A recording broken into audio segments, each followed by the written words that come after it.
Olá, mais uma vez estamos aqui prontos para a nossa meditação, a meditação do dia, a meditação da Palavra de Deus, a nossa reflexão, e eu quero compartilhar com você hoje os versos de 1 a 6, vamos à leitura do capítulo 4 de Neemias.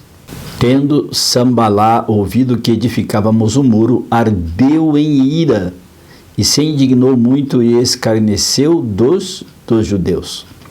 E então falou na presença de seus filhos e do exército de Samaria e disse: que fazem estes fracos judeus?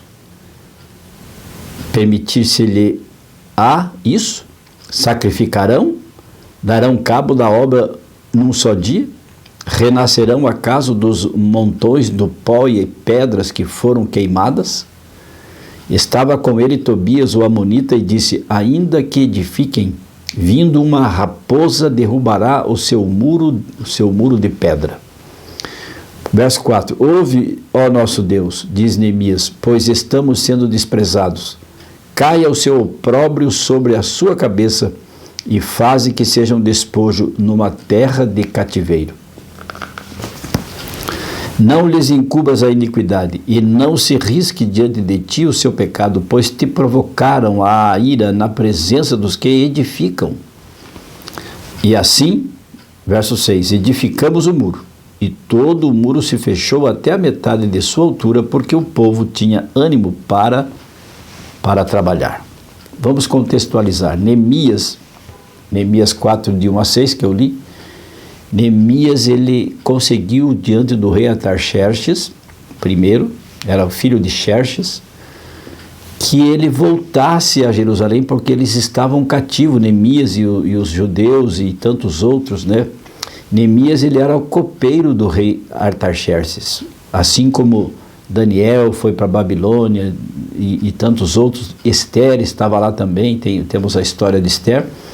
E Neemias já ali pelo ano, entre o ano 500 e 450 a.C., Neemias estava lá. E Neemias estava triste porque soube que os muros da cidade de Jerusalém foram destruídos, estava uma pobreza, um abandono em Jerusalém, o templo estava lá praticamente destruído. E ele conseguiu voltar para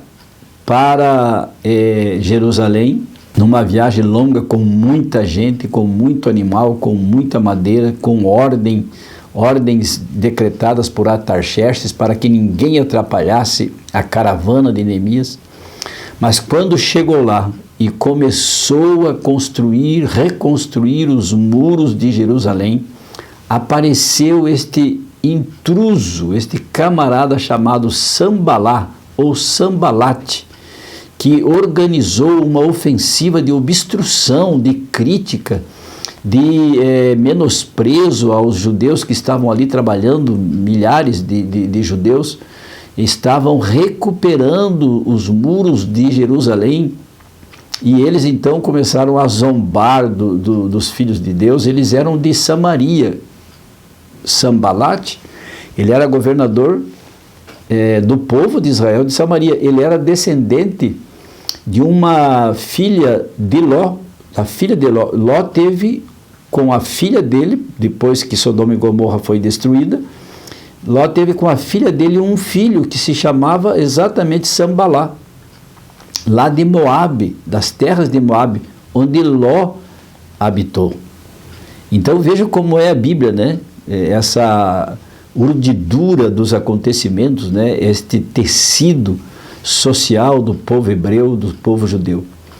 E este homem Sambalá, o que incomodou, mas o que nos alegra e nos anima aqui no verso 6, então nós temos aqui duas situações polarizadas.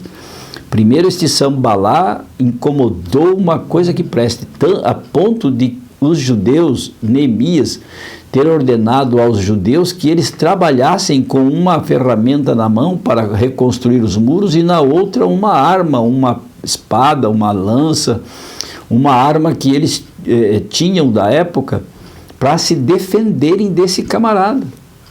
Mas no final, no verso 6, nós temos o outro lado dos fatos que diz assim, Neemias, né? Assim edificamos o muro, e todo o muro se fechou até a metade da sua altura, porque o povo tinha ânimo para trabalhar. Veja que interessante. Todos nós temos um sambalate na vida.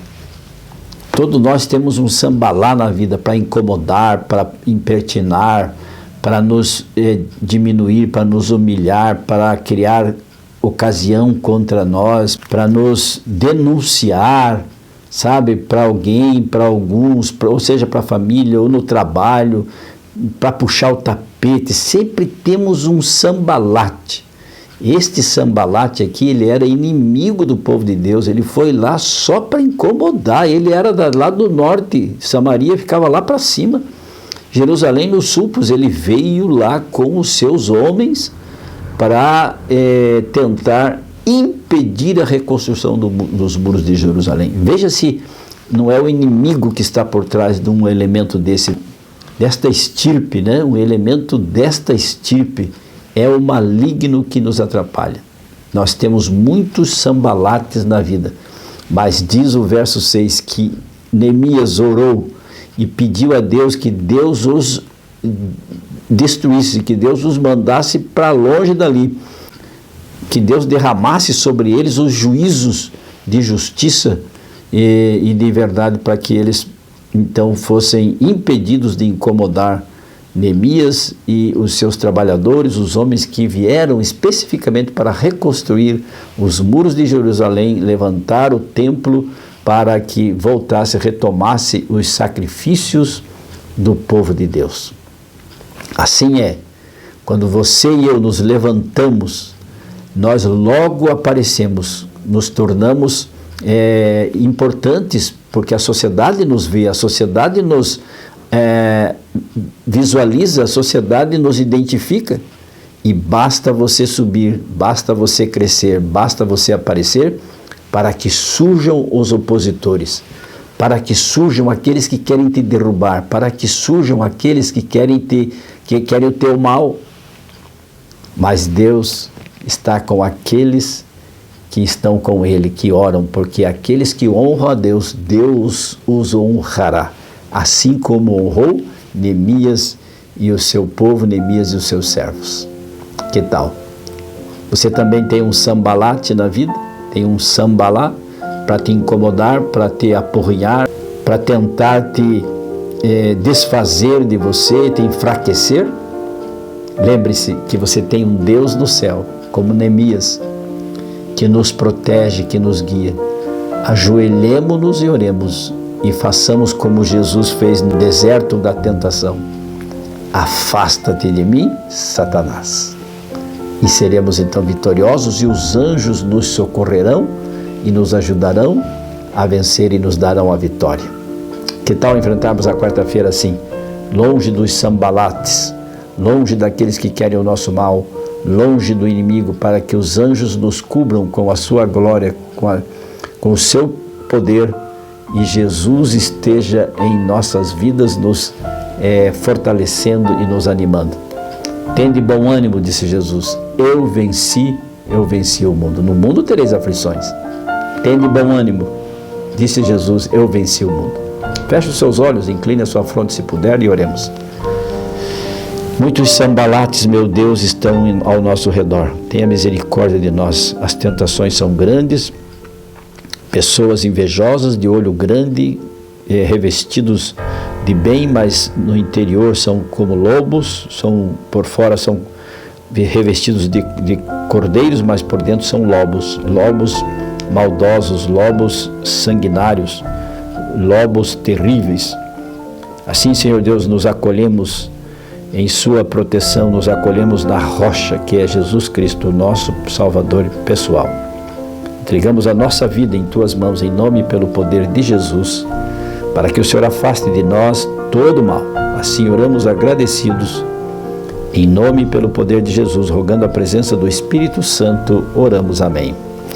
E lembre-se, amigo, amiga, aquele que ouvir a palavra de Deus, este habitará seguro, em paz, tranquilo e sem temor do mal. Fique com Deus. Amo vocês. Tchau, tchau.